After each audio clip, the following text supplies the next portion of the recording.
ఈరోజు ఆశా కార్యకర్తల సమస్యలపైన గత వారం రోజుల నుంచి జిల్లా కలెక్టర్ కార్యాలయం ముందు మరి ధర్నా నిర్వహించడం జరుగుతూ ఉంది. రాష్ట్ర వ్యాప్తంగా కూడా మరి ఆశా సమస్యలు పరిష్కరించాలంటే ఎన్నికల ముందు ఇచ్చిన వాగ్దానాలు మరి ప్రతి ఏ ప్రభుత్వం అధికారంలోకి వచ్చినా కానీ ఎన్నికల ముందు వాగ్దానాల మేరకు తప్ప అది ఆచరణ అమలు చేయడంలో మాత్రం ఈరోజు పూర్తి విఫలమవుతూ ఉన్నారు. కాబట్టి ఏంటంటే ఇప్పటికైనా ఇప్పుడు జరుగుతున్న అసెంబ్లీ సమావేశాల్లో ఈ యొక్క ఆశల సమస్యలపైన, అసంఘటిత కార్మికుల సమస్యలపైన, యొక్క అందరి సమస్యలపైన ఈరోజు కార్మిక వర్గ తరఫున అసెంబ్లీలో చర్చించాలని, వారు చేసిన పనికి సమాన వేతనం ఇవ్వాలని, వారికి అర్హులైన వారికి ఏఎన్ఎం జీఎన్ఎంలుగా గుర్తించి వారికి ఉద్యోగం కల్పించాలని, అదేవిధంగా ఉద్యోగ భద్రత కల్పించాలని, సమాన పనికి సమాన వేతనం, అదేవిధంగా కనీసం 18,000 రూపాయలు కనీస వేతనం జీవో ప్రకారం అమలు చేయాలని సందర్భంగా మేము ఈ నెల్లిపూర్ మండలం నుంచి డిమాండ్ చేస్తూ ఉన్నాం.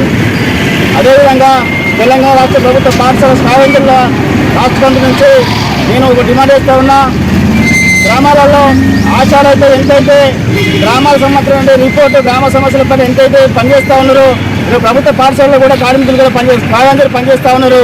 మరి వారికి కనీసం గుర్తింపు కూడా ఈరోజు లేదు. ఇప్పటికే ప్రభుత్వం చర్చించి ఈరోజు ఆశాల సమస్యలపైన రాష్ట్ర వ్యాప్తంగా మన జిల్లా కలెక్టర్ కార్యాలయం ముందు ధర్నాలు నిర్వహిస్తూ ఉన్నాం.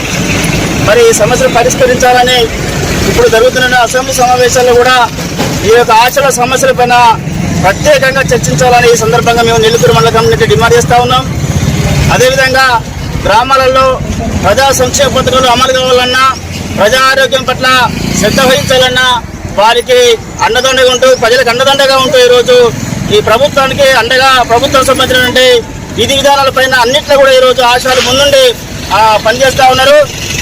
ఈరోజు ఆశలు కనుక లేకపోతే, ఆశల పని లేకపోతే ఈరోజు గ్రామీణ ప్రాంతాలలో ప్రజల ఆరోగ్యం పట్ల ప్రభుత్వానికి తెలిసేది కాదు. ఈరోజు ప్రభుత్వ హాస్పిటల్లో పనిచేస్తున్నటువంటి వారి యొక్క ఆరోగ్యం పట్ల పెద్ద తీసుకునే దాంట్లో ముందంజలో ఉండేటువంటి ఆశా కార్యకర్తల సమస్యలు పరిష్కరించాలని ఈ సందర్భంగా మేము డిమాండ్ చేస్తూ ఉన్నాం. అదేవిధంగా తెలంగాణ రాష్ట్ర ప్రభుత్వ పాఠశాల స్కావెంజర్లు కూడా ఈరోజు ఏదైతే ఆశాలు గ్రామీణ ప్రాంతాలు పనిచేస్తా ఉన్నారో ఈరోజు విద్యా వైద్యం అనేది చాలా రాష్ట్రంలోనే ప్రాముఖ్యమైనటువంటి విషయం. కాబట్టి ఈరోజు పాఠశాలలో కూడా ప్రయత్నించే స్కావెంజర్లు ఆ కార్మికుల సమస్యలపైన ఈరోజు ప్రభుత్వం గుర్తించి చర్చించి అసెంబ్లీలో ప్రస్తావించాలని సందర్భంగా ఎమ్మెల్యే కావచ్చు, ఎంపీలే కావచ్చు అందరూ కూడా మేము చేస్తూ ఉన్నాం. అదేవిధంగా వారికి సమాన వేతనం అంటే ఈరోజు గ్రామాలలో పనిచేస్తున్నటువంటి